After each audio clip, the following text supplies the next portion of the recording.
An anthem is a musical composition of celebration, usually used as a symbol for a distinct group, particularly the national anthems of countries. Originally, and in music theory in religious contexts, it also refers more particularly to short sacred choral work and still more particularly to a specific form of Anglican church music etymology. Anthem is derived from the Greek nu tau iota phi omega nu alpha vi Old English antiphon. Both words originally referred to antiphons, a call and response style of singing.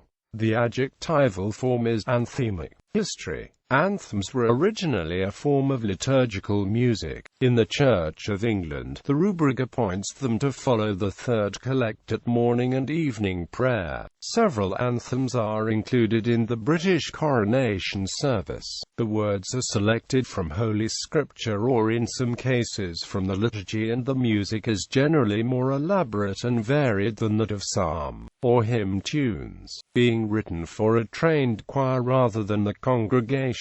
The Anglican anthem is analogous to the motet of the Roman Catholic and Lutheran churches but represents an essentially English musical form. Anthems may be described as verse full or full with verse, depending on whether they are intended for soloists, the full choir, or both. The anthem developed as a replacement for the Catholic votive antiphon, commonly sung as an appendix to the main office to the Blessed Virgin Mary, or other saints. During the Elizabethan period, notable anthems were composed by Thomas Tallis, William Byrd Tye, and Farrant, but they were not mentioned in the Book of Common Prayer until 1662, when the famous rubric, "In choirs and places where they sing here, followeth the anthem," first appears.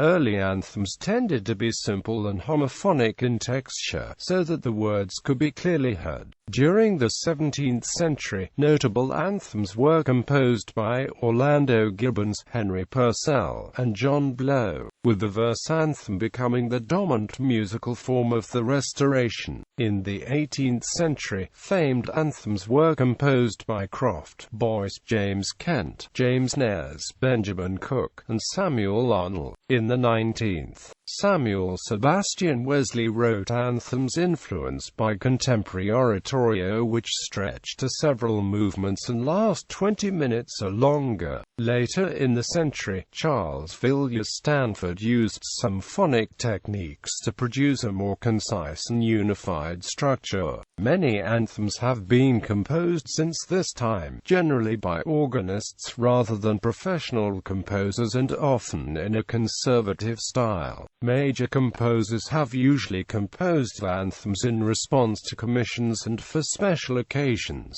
Examples include Edward Elgar's 1912 "Great is the Lord" and 1914 "Give unto the Lord," Benjamin Britten's 1943 "Rejoice in the Lamb," and, on a much smaller scale, Ralph Vaughan Williams's 1952 "O Taste and See," written for the coronation of Queen Elizabeth II. With the relaxation of the rule, in England at least, that anthems should be only in English, the repertoire has been greatly enhanced by the addition of many works from the Latin repertoire. The word anthem is now commonly used to describe any celebratory song or composition for a distinct group, as in national anthems. Many pop songs are used as sports anthems, notably including Queen's "We Are the Champions" and "We Will Rock You," and some sporting events have their own anthems, most notably including UEFA Champions League. Further, some songs are artistically styled as anthems, whether or not they are used as such, including Marilyn Manson's "Irresponsible Hate Anthem," Silverchair's "Anthem for the Year 2000," and Toto's "Child's Anthem."